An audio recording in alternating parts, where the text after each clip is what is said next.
दोस्तों एक शख्स एक ऑटो के अंदर कहीं जा रहे होते हैं।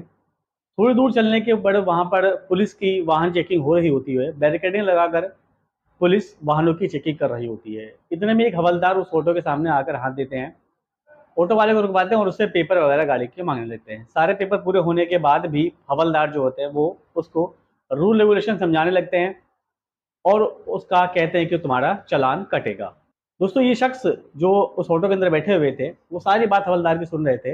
वो शख्स कहते हैं कि साहब किस बात का चालान, इनके तो सारे पेपर कंप्लीट है। सवारी के मुझसे ये बात सुनते हुए हवलदार जो गुस्सा आ जाता है और उनमें बात बढ़ जाती है। तो इतने में वो शख्स कहता है कि चलो साहब चालान तो नहीं होगा, अब आप हमें थाने ही लेकर चलिए, हम भी देखते हैं कि हमारा क्या होगा। जो ऑटो के अंदर शख्स बैठा हुआ था, जो सवारी के रूप में उस शख्स में बैठा हुआ था, दरअसल ये कलेक्टर साहब थे जो भेष बदल कर इस ऑटो के अंदर बैठे हुए थे। आखिर क्यों उन्होंने बिना भेष बदल कर ऑटो के अंदर बैठे और क्या है पूरा माजरा, हम जानने की कोशिश करेंगे इसी कहानी के अंदर। दोस्तों ये कहानी बताई जाती है उत्तर प्रदेश के कानपुर की, जहाँ पर एक शख्स बड़ा ही होनहार, बड़ा ही काबिलियत था, जिसके चर्चे आसपास के काफी गाँव में मशहूर थे। ये शख्स एक अच्छी खासी फैमिली से बिलोंग करता था। शख्स की एक दिली ख्वाहिश थी कि वो एक कलेक्टर बन जाए और इसी की कड़ी के अंदर वो तैयारी करने की कोशिश करता है। यूपीएससी की तैयारी करता है और यूपीएससी की तैयारी करने के साथ साथ ये अपना व्यवहार बड़ा ही अच्छा रखता है। यूपीएससी का ये बड़ी मेहनत से एग्जाम देते हैं और एग्जाम देने के बाद ये अच्छे खासे अंक लेकर वहां से पास हो जाते हैं और अब ये एक कलेक्टर साहब बन चुके हुए होते हैं। ये यूपीएससी का रैंक पास होते ही उस गांव के अंदर काफी खुशी की लहर दौड़ जाती है। सभी लोग इनके घर के ऊपर बधाइयों का तांता देना शुरू कर देते हैं। यहाँ के लोगों को इस शख्स से काफी उम्मीदें थी। ये जो नए कलेक्टर साहब बने थे इनसे काफी उम्मीदें थी। बहरहाल दोस्तों ये कलेक्टर साहब अपनी ट्रेनिंग के लिए चले जाते हैं और ट्रेनिंग पूरी करने के बाद एक डिस्ट्रिक्ट के अंदर इनकी ज्वाइनिंग हो जाती है और वहीं पर लगे हुए वो समाज सुधार का काम कर रहे थे, अपनी नौकरी को अंजाम दे रहे थे। कुछ साल वहां पर नौकरी करने के बाद इन्हें अपने घर की याद सताने लगती है। वहां के जो लोग थे, इनके दोस्त यार थे, इनके पड़ोसी थे, उन सब की इनको याद सताने लगती है। तो ये सोचते हैं कि क्यों ना मैं एक बार अपने घर में अपने लोगों से, जो पुराने मेरे लोग हैं, जो पुराने दोस्त यार हैं, उन लोगों से जाकर मैं मिलाऊं। और यही सोचकर वो छुट्टी की एप्लीकेशन लगाते हैं और एप्लीकेशन लगाने के बाद उनको छुट्टी वहां से मिल जाती है और उस छुट्टी को पूरा करने के लिए अपने घर आ जाते हैं। उसके माँ बाप अपने कलेक्टर बेटे को देखकर बहुत खुश होते हैं और वहाँ के लोग भी काफ़ी खुश होते हैं अपने इस नए कलेक्टर साहब को देखकर, क्योंकि उस पूरे गांव में यही एक लड़का था जिसने कलेक्टर का एग्जाम पास करा था। कलेक्टर साहब को अपने घर पर रहने के दौरान उनके जो दोस्त था, जो उनके ट्रेनिंग के समय में काफ़ी उसका साथ दिया करते थे, उनकी याद आने लगती है। तो वो सोचते हैं कि क्यों ना मैं अपने दोस्त से मुलाकात कराऊं और यही सोचकर वो अपने घर से निकल जाते हैं अपने दोस्त से मिलने के लिए। ऑटो वाले को हाथ देते हैं और ऑटो वाले से बात करके उस ऑटो के अंदर बैठ जाते हैं अपने दोस्त के घर जाने के लिए। दोस्तों ये कलेक्टर साहब एक आम नागरिक के रूप में होते हैं, इसलिए ऑटो वाला भी उनको पहचान नहीं पाता। बहरहाल इन दोनों में बातचीत हो जाती है और ये अपने दोस्त से मिलने के लिए उसके घर की तरफ उस ऑटो में बैठकर जाने लगते हैं।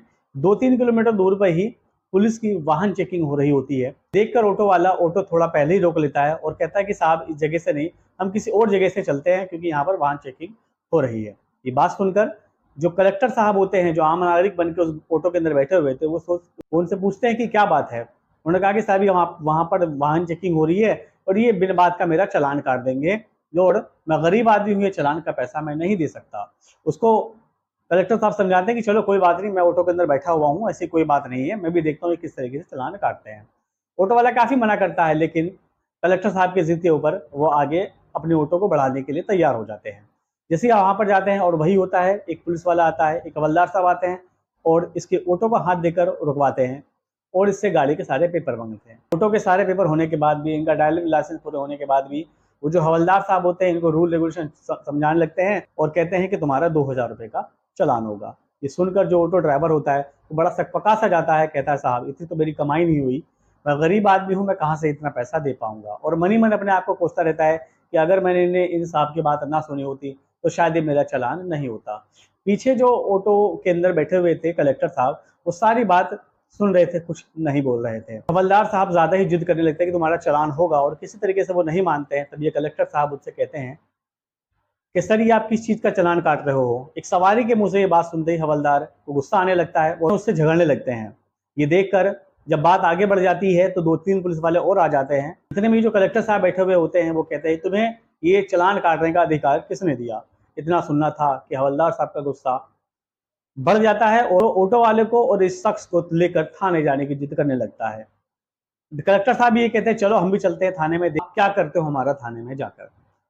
बहरहाल हवलदार साहब इन सबको थाने के अंदर लेकर चले जाते हैं। थाने में जाने के बाद वहां भी कलेक्टर साहब जो एक आम नागरिक बनके वहां पर इस हवलदार से बहस कर रहे थे, वहां पर इन दोनों के बीच बहस हो जाती है। थोड़ी देर इन दोनों में बहस चलते रहता है कि पीछे से जो वहां के चौकी इंचार्ज होते हैं वो आ जाते हैं। चौकी इंचार्ज इन कलेक्टर साहब को पहचानते थे क्योंकि जिस डिस्ट्रिक्ट में इनकी पोस्टिंग थी वहां में एक दो बार इन कलेक्टर साहब से इन चौकीदार का सामना हो चुका होता है। कि जैसे ही उस थाने के अंदर पहुंचकर और कलेक्टर साहब को देखते हैं और देखते ही तुरंत सलूट मारने लगते हैं। दोस्तों चौकी इंचार्ज का सलूट मारना हवलदार वगैरह जितने भी वहां पे लोग खड़े होते हैं सबको सकपका जाते हैं कि आखिरी शख्स कौन है जिनको हमारे चौकी इंचार्ज साहब सलूट कर रहे हैं।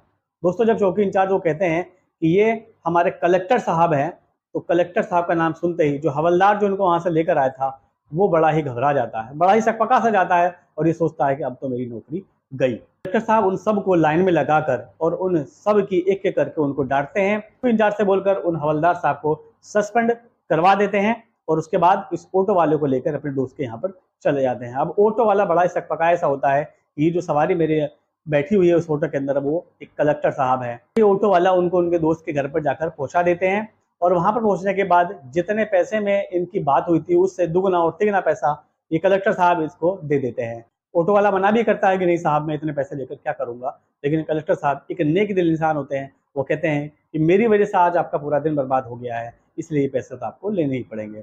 और इस तरीके से ऑटो वाला वो पैसे लेकर वापस चला जाता है और ये दोस्त से अपने मिलने उसके घर में चले जाते हैं। दोस्तों इस तरीके से एक ईमानदार कलेक्टर साहब ने एक बेईमान हवलदार साहब को उसकी बेईमानी का मजा चखाया और एक ऑटो वाले का नाजायज शोषण होने से उसको बचाया। दोस्तों आज की इस कहानी के अंदर इतना ही। इस कहानी को लेकर आपकी क्या राय है कमेंट करके जरूर बताइएगा।